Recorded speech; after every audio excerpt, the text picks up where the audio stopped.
Are we on? Go ahead. Okay, you can see that what happened was the 1-inch water supply to the urinal, the soldering connection, what of it there was, didn't hold, and so we had a 1-inch water line blowing water into this room for whatever length of time, flooding the rest of the building. We estimate that the water may have been running for about 2 hours, maybe a little bit longer. When I arrived at the scene, a little after 6 in the morning, there was standing water.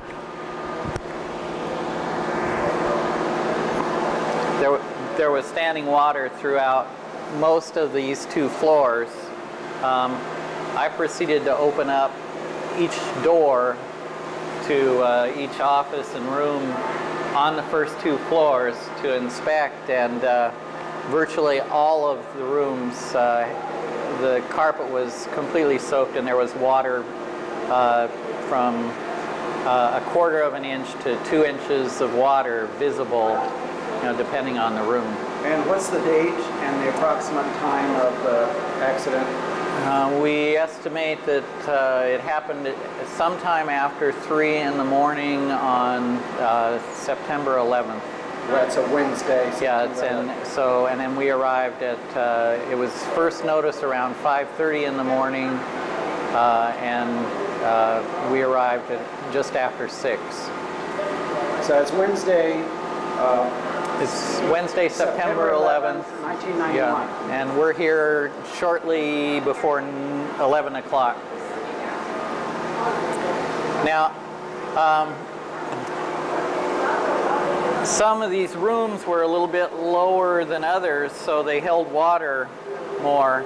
But we came in with squeegees. The fire department came in and helped, and we pushed water out of the rooms as best we could, and down the hallway or back into the men's room where there was a floor drain.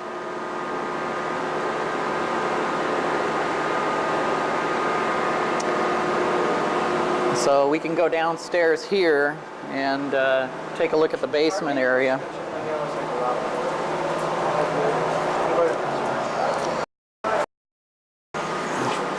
Virtually anywhere I went in this building, there was standing water.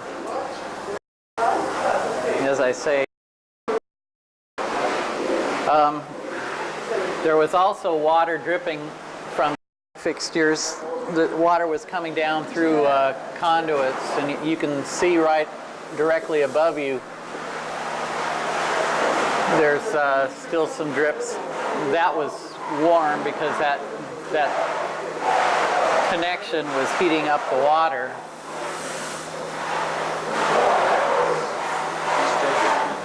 Yeah, and let's come in here and you can, whoops.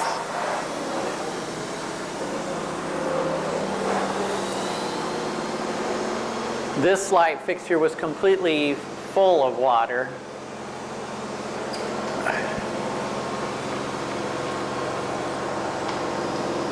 And you can see this fixture over here, it's still dripping from the conduit.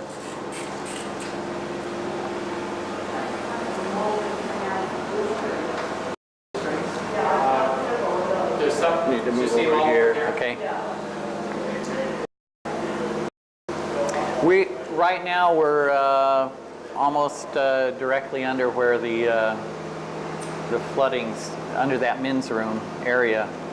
But the water flowed to the, this is the north of the building, but the water flowed to the south end, all the way to the south end.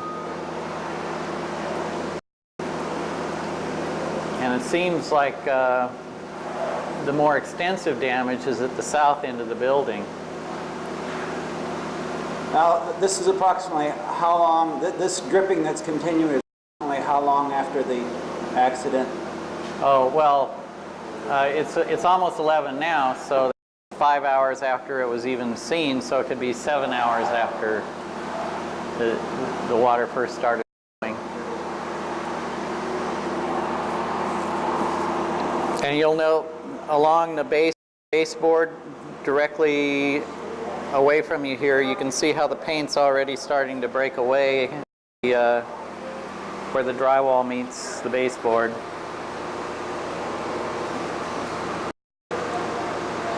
We expect to see a lot of that throughout the building on these 2 floors.